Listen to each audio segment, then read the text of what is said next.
Hello student, मैं Mohammad Saqib Asmi, your biology teacher. तो student, आज जो कंट्रोल एंड कोऑर्डिनेशन का जो सेकंड लेक्चर है, इसमें हम कुछ इंपॉर्टेंट टॉपिक पे डिस्कस करेंगे। इस चैप्टर में, क्योंकि ये चैप्टर वैसे भी अब काफ़ी इंपॉर्टेंट हो जाता है, क्योंकि पिछले 2 साल लॉकडाउन की वजह से जो आपका सिलेबस था उसको उसमें से बहुत सारी चीज़ों को रिड्यूस किया गया था, बहुत सारे टॉपिक को निकाल दिया गया था। उसमें से कंप्लीट चैप्टर जो कंट्रोल एंड कोऑर्डिनेशन का, उसको निकाल दिया गया। तो जो आपके लगभग क्लास 10 के जो बच्चे हैं, इस साल 10th में गए हुए हैं या फिर प्रिपरेशन कर रहे हैं, उनके जो सीनियर है, मोस्ट ऑफ द सीनियर, उनके पास तो कोई जानकारी नहीं है इस चैप्टर के बारे में, बहुत ज़्यादा आपकी हेल्प नहीं कर पा रहे हैं। और तो आई होप कि मेरा लेक्चर जो है इस चैप्टर पे, जितने भी 7-8 लेक्चर या फिर 10 लेक्चर जो बन सकते हैं, उनको मैं बनाऊंगा। आई एम श्योर कि ये सारे के सारे लेक्चर काफ़ी हेल्पफुल होंगे आपके लिए। और इस चैप्टर में हमें बहुत ज़्यादा ऐसे नहीं कि पैनिक होने वाली बात है। यहाँ पे सारी चीज़ें आसान है, आराम से पढ़ना है, टॉपिक वाइज पढ़ना है, सारी चीज़ें समझ में आ जाएंगी। तो इस चैप्टर में बात करते हैं कंट्रोल एंड कोऑर्डिनेशन के बारे में। देखो, सबसे पहली चीज़ है, चैप्टर का नाम तो आपको पता है, सबसे पहली चीज़ इस चैप्टर में हमने जो पढ़ी थी वो रिस्पॉन्स के बारे में पढ़ी थी। आखिर रिस्पॉन्स होते क्या? देखो, कोई भी इन्वायरमेंट में, ठीक है ना, एक्सटर्नल इन्वायरमेंट है या इंटरनल इन्वायरमेंट, चाहे प्लांट के अंदर हो चाहे एनिमल के अंदर हो, सारे के सारे अगर लिविंग है तो कुछ ना कुछ रिस्पॉन्स करते रहते हैं। और उस रिस्पॉन्स की वजह से क्या होता है ना कि वो जो रिस्पॉन्स होता है वो कंट्रोल एंड कोऑर्डिनेटेड वे में होता है। अगर हम ह्यूमन के बारे में बात करें, क्योंकि आज के लेक्चर में ह्यूमन के बारे में ही बताऊंगा, जो हमें पढ़ना है कंट्रोल एंड कोऑर्डिनेशन, पहले एनिमल में पढ़ना है। और आपको पता है कि एनिमल में जो सबसे कॉम्प्लेक्स एनिमल है उसके बारे में पढ़ना है, और कॉम्प्लेक्स एनिमल में आता है आपका ह्यूमन। तो ह्यूमन में जो रिस्पॉन्स होता है वो किस तरीके से कंट्रोल किया जाता है या किस कोऑर्डिनेटेड वे में होता है, इसके बारे में हमें पढ़ना है। और इसको करने के लिए हमारी बॉडी में होता है 2 टाइप के ऑर्गन सिस्टम पाए जाते हैं जो बहुत ही इंपॉर्टेंट रोल प्ले करते हैं कंट्रोल एंड कोऑर्डिनेशन में, रिस्पॉन्स के कंट्रोल एंड कोऑर्डिनेशन में। पहला तो आपका होता है इंडोक्राइन सिस्टम। फिलहाल अभी हम इसके बारे में बात नहीं करेंगे, बट आगे बात करेंगे। Endocrine system. सेकेंड है नर्वस सिस्टम।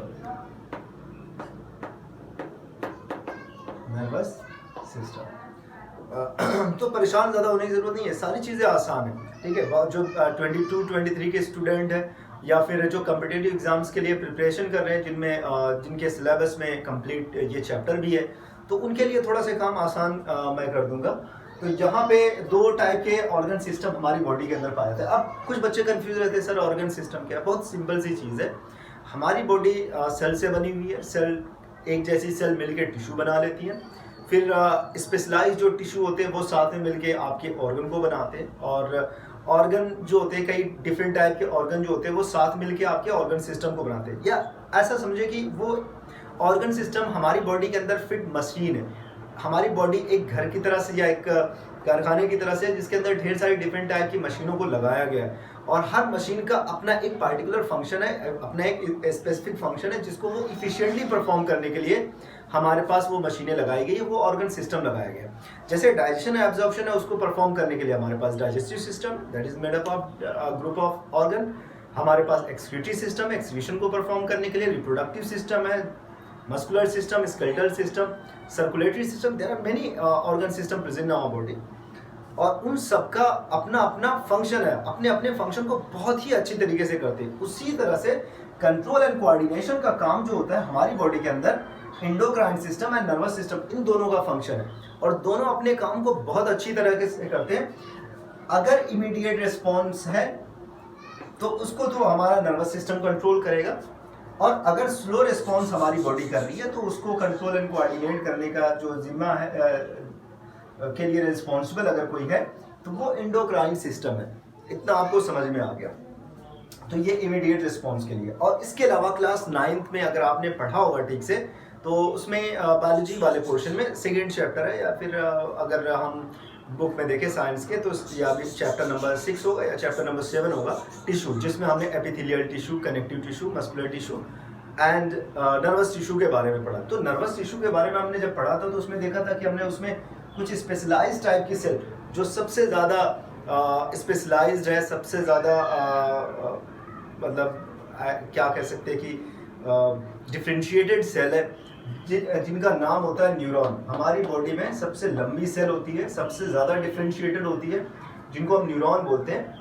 ये न्यूरॉन सेल साथ में मिलकर न्यूरल टिश्यू बनाती है और यही न्यूरल टिश्यू आगे जाके कुछ ऑर्गन को बनाते हैं और वो ऑर्गन और टिश्यू साथ में मिलकर हमारे नर्वस सिस्टम को बनाते हैं। तो हमारे नर्वस सिस्टम की जो यूनिट होती है वो है न्यूरॉन।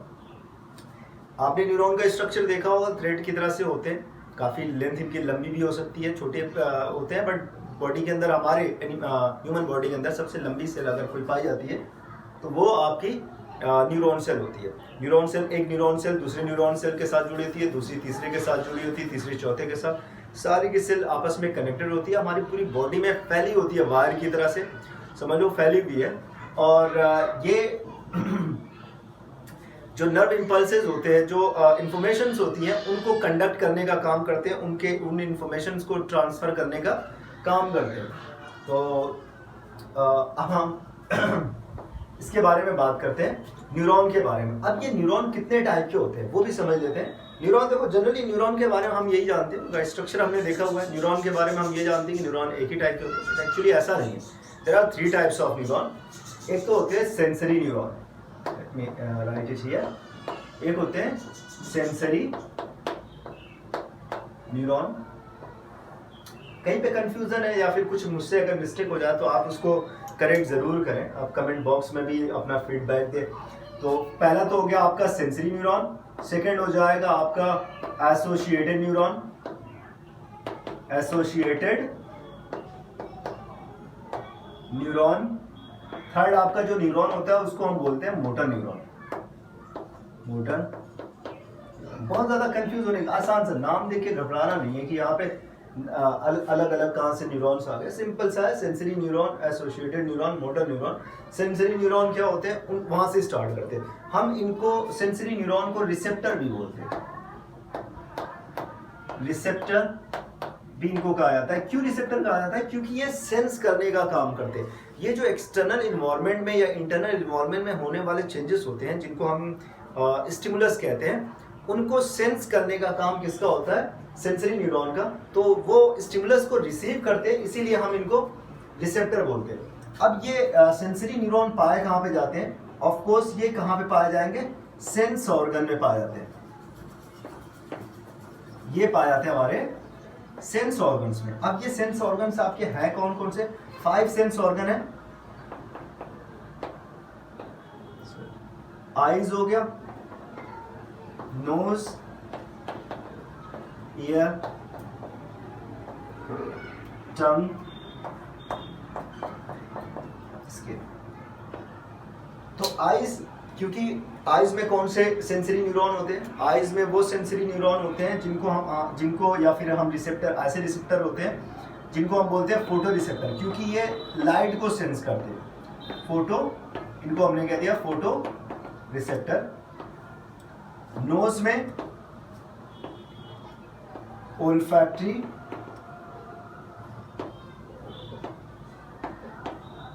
रिसेप्टर। ईयर में आपका फोनो रिसेप्टर। और टंग जो होता है, क्योंकि ये टेस्ट को डिटेक्ट करता है, इसमें गिस्टैटो रिसेप्टर। एंड स्किन में आपका थर्मो रिसेप्टर। अगर किसी ने पूछ दिया कि ये photo receptor, phono receptor, olfactory receptor, gustatory receptor, thermo receptor, ये होते क्या? तो आप कुछ नहीं कहें, आप कहें these are the form of sensory neuron. ये सेंसरी न्यूरॉन के अलग अलग फॉर्म है, सेंसरी या फिर आप सेंसरी रिसेप्टर के अलग अलग फॉर्म्स है। और इनके फंक्शंस क्या है? कुछ करना नहीं, नाम आपको याद है सेंस ऑर्गन का। There are 5 sense organ. क्या क्या नाम है इनका? Eyes, nose, ear, tongue, skin. Eye का फंक्शन पता है, लाइट को सेंस करना, तो फंक्शन हो गया फोटो रिसेप्टर का, फंक्शन हो गया लाइट को सेंस करना। नोज, स्मेल को सेंस करना, स्मेल को डिटेक्ट करना, olfactory receptor. Year, sound frequency को रिसीव करने का या उसको डिटेक्ट कर रहा है, फोनो रिसेप्टर। टंग, टंग जो है आपका टेस्ट को डिटेक्ट कर रहा है, आपका गस्ट्राइटल रिसेप्टर, स्किन टेम्परेचर को सेंस कर रहा है, आपके पेन को सेंस कर रहा है, उसके लिए थर्मो रिसेप्टर। तो ऐसा है ना कि ये सारी चीज़ें आपको एक एक करके पढ़ने की ज़रूरत नहीं, आराम से आपको याद कर लेना। नाम भी काफ़ी मिलते जुलते हैं तो चीज़ें कंफ्यूज नहीं करेंगी ज़्यादा। हाँ, एक चीज़ और है कि पेन के लिए जो रिसेप्टर है, पेन के जो रिसेप्टर्स होते हैं उन पर लगातार रिसर्च हो रही है। अभी 2021 का जो लेटेस्ट रिसर्च था उसके लिए 2 साइंटिस्टों को नोबेल प्राइज़ भी मिला था। उन्होंने स्किन के अंदर पाए जाने वाले जो पेन के लिए रिस्पॉन्सिबल रिसेप्टर्स होते हैं उनका पता लगाया उन्होंने। तो एक ये बहुत बड़ा अचीवमेंट था तो लोगों की नज़र में, उसके इसीलिए उनको नोबेल प्राइज़ मिला। ओके, तो आई होप कि आपको यहाँ तक समझ में आ गया। अब ये सारी चीज़ें अगर आपको समझ में आ गई तो हम थोड़ा से एक चीज़ और इसके बारे में देख लेते हैं, सेकेंड इसके पॉइंट के बारे में, एसोसिएटेड न्यूरॉन क्या करते हैं। तो ये तो सेंसरी न्यूरॉन का फंक्शन है। सेंसरी न्यूरॉन क्या होते हैं, उनके टाइप्स जो हैं उनके बारे में हमने पढ़ लिया। देखो चीज़ें हमें एनसीईआरटी तक ही पढ़नी है, बट कभी कभी चीज़ों को समझने के लिए थोड़ा सा एनसीईआरटी से बाहर जाएंगे। जैसे मैंने यहाँ पे थोड़ा सा डिटेल दे दिया, बहुत ज़्यादा डिटेल नहीं। एनसीईआरटी में 1-2 सेंस के बारे में दिया होगा, फोटो रिसेप्टर दिया होगा, ओल्फैक्टरी रिसेप्टर दिया होगा, और बाकी सारे रिसेप्टर नहीं दिया। बट आपको थोड़ा सा जानकारी उसके बारे में रखनी है, क्योंकि मैंने पहले भी कहा कि बहुत सारे बच्चे ऐसे होते हैं कि जो कम्पिटिटिव एग्जाम्स में भी इंटरेस्टेड होते हैं, तो उनके लिए थोड़ा सा ये इन्फॉर्मेशन काफ़ी इंपॉर्टेंट और काफ़ी हेल्पफुल हो सकती है। तो एसोसिएटेड न्यूरॉन के बारे में क्या है? एसोसिएटेड न्यूरॉन वो होते हैं जो हमारे सेंट्रल नर्वस सिस्टम को बनाते हैं, वो उस सिस्टम को बनाते हैं जिनका फंक्शन होता है लर्निंग, मेमोराइजिंग, थिंकिंग, रिफ्लेक्शन, ये काम होता है। मतलब ये किसको बनाते हैं? ये बनाते हैं हमारे ब्रेन को एंड स्पाइनल कॉर्ड को। हमारे ब्रेन एंड स्पाइनल कॉर्ड को कौन बना रहा है? हमारा एसोसिएटेड न्यूरॉन बना रहा है। अब बात बची हुई है किसके बारे में? मोटर न्यूरॉन के बारे में। आखिर ये मोटर न्यूरॉन है क्या? मोटर न्यूरॉन कुछ नहीं है, आपने पढ़ लिया, इनको हमने कहा central nervous system, brain, spinal cord. जो भी आपको करना है, आप किसी चीज़ को उठा रहे हैं और या फिर आप रिफ्लेक्ट कर रहे हैं, मतलब आप अचानक आपने किसी चीज़ पे हाथ रख दिया और आपका मतलब वो चीज़ गर्म है, तो आप क्या करेंगे? तुरंत अपने हाथ को हटा लेंगे वहाँ से। ये टाइप का रिफ्लेक्शन होता है। अचानक से आपने हाथ हटा लिया, ये रिफ्लेक्शन आपको प्रोटेक्ट कर रहा है। और उसका मतलब तो रिफ्लेक्शन और थिंकिंग, मेमोराइजिंग, दोनों का काम कौन है कि कौन करता है? ब्रेन। ब्रेन इंफॉर्मेशन देगा, ब्रेन मैसेज देगा कि आप ये काम करो। पहले स्टिमुलस को सेंस किसने किया? बाहर वो चीज़ ठंडी है या फिर गर्म है, उसको सेंस किसने किया? सेंसरी न्यूरॉन ने। उसके बारे में अंदाज किसने लगाया कि ये ठंडा है कि गर्म है? वो तो उसने बस सेंस करके भेज दिया, ब्रेन के पास इंफॉर्मेशन भेज दी। इसने इंफॉर्मेशन को पिक किया, भेजी किसके पास? एसोसिएटेड न्यूरॉन के पास। एसोसिएटेड न्यूरॉन में आपका ब्रेन है, स्पाइनल कॉर्ड है। ये आप मैसेज बनाएंगे और आपस में एक्सचेंज करेंगे, मैसेज को कंडक्ट करेंगे। तो मैसेज को कंडक्ट करने के लिए कुछ अलग से हमें नर्व्स चाहिए थी, तो उन नर्व्स को हम बोलते हैं या फिर उन न्यूरॉन को बोलते हैं, हम सिंपली उनको नर्व्स लिखते हैं, नर्व्स। अब ये 2 टाइप की नर्व्स होती है और साथ में किस टाइप का हमारा जैसे नर्वस सिस्टम है, हम नर्वस सिस्टम को 2 पार्ट में बांट सकते हैं। एक हमारा सेंट्रल नर्वस सिस्टम होता है, एक पेरिफेरल। जो पेरिफेरल नर्वस सिस्टम होता है उसको हमारी नर्व्स बनाती है और समझने में ज़्यादा कंफ्यूजन नहीं होगा। जैसे सेंस किसने किया? आपके सेंसरी नर्व्स ने। ये मैंने लिख दिया सेंसरी नर्व्स या सेंसरी न्यूरॉन। अब ये यहाँ से इंफॉर्मेशन कहाँ पे जाएगी? आपके सेंट्रल नर्वस सिस्टम के पास, जहाँ पे इसका इंटीग्रेशन होगा। इसके बारे में सोचा जाएगा कि ये कैसा है, तो आपका सेंट्रल नर्वस सिस्टम, आपके ब्रेन या स्पाइनल कॉर्ड के पास इंफॉर्मेशन गई। अब ये इंफॉर्मेशन, ये किसी चीज़ पे, हार्ड ऑब्जेक्ट पे आपने हाथ रखा, यहाँ पे सेंस किया गया, ब्रेन के पास मैसेज गया। अब ब्रेन हाथ से कहेगा जल्दी से इसको हटा लो, तो वो जो रिस्पॉन्स करने वाला जो ऑर्गन होता है उसको हम बोलते हैं मोटर ऑर्गन या फिर उसको हम इफेक्टर बोलते हैं, ठीक है ना। तो हम सिंपली यहाँ पे मोटर ऑर्गन ही लिखते हैं, मोटर ऑर्गन। तो मोटर ऑर्गन तक इंफॉर्मेशन भेजी जाएगी और मोटर ऑर्गन रिस्पॉन्स। जैसे कि आपने किसी स्नेक को देखा, अब जब आप स्नेक को देखते हैं, देखा किससे? आपने आईज, आपकी आईज एक सेंस ऑर्गन है, वहाँ पे सेंसरी न्यूरॉन है। उसने क्या किया?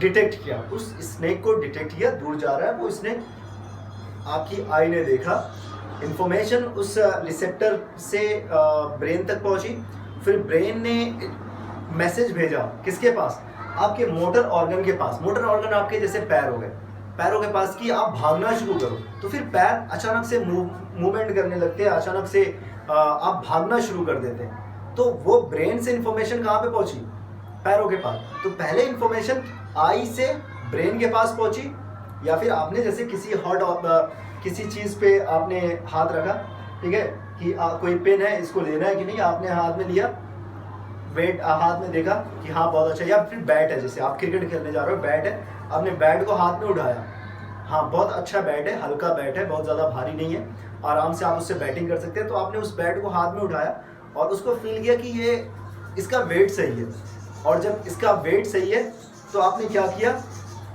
उसको लेके चले गए बैटिंग करने के लिए। सेम वैसे ही आपने उसको हाथ में उठाया, आपने या फिर आपने उसको देखा, इंफॉर्मेशन ब्रेन तक गई, फिर आपके हाथ ने कहा इसको उठा लो, फिर आपने उसको उठा लिया। तो पहले आई से इंफॉर्मेशन ब्रेन के पास, फिर ब्रेन से कहाँ पे, आपके हाथों के पास पहुंची, सेम जैसे वहाँ पे पैरों के पास पहुंच रही थी। तो यहाँ पे इंफॉर्मेशन सेंसरी ऑर्गन से या सेंसरी नर्व से कहाँ पे जा रही है, सेंट्रल नर्वस सिस्टम। इसको ले जाने का काम कौन कर रहा है, आपकी मोटर नर्व। कौन सी मोटर नर्व, इन नर्व, क्योंकि ये सेंसरी ऑर्गन से लेके जा रही है या सेंस ऑर्गन से लेके जा रही है, ये न्यूरॉन सेंसरी न्यूरॉन से सेंट्रल नर्वस सिस्टम के पास। तो आप इसको सेंसरी नर्व कह सकते हो, सेंसरी नर्व्स, या फिर आप इसको एफरेंट नर्व कह सकते हैं, एफरेंट नर्व कह सकते हैं। ओके, पहला तो ये हो गया जो इंफॉर्मेशन को सेंस ऑर्गन से सेंट्रल नर्वस सिस्टम तक लेके जाए, वहां पे इसका इंटीग्रेशन होगा, और उसके बाद ये मोटर ऑर्गन से कहेगा कि आप उस बैट को उठा लो या फिर आप भागना शुरू कर दो स्नेक को देखकर।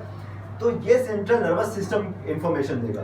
तो सेंट्रल नर्वस सिस्टम जो इंफॉर्मेशन को यहाँ तक भेजता है, मोटर ऑर्गन तक भेजता है, वो भी नर्व से भेजता है, और इस नर्व्स को बोलते हैं इफरेंट नर्व,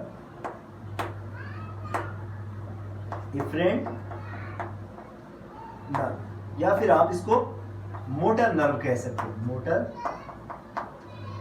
नर्व्स। तो आई होप कि आपको यहां तक समझ में आ गया। तो ये तो, और इन दोनों नर्व्स को सेंसरी नर्व या एफरेंट नर्व या इफरेंट नर्व या मोटर नर्व जिनको आप कह रहे हैं, ये दोनों टाइप की जो नर्व्स होती हैं इनको हम कॉमनली मोटर नर्व्स बोलते हैं।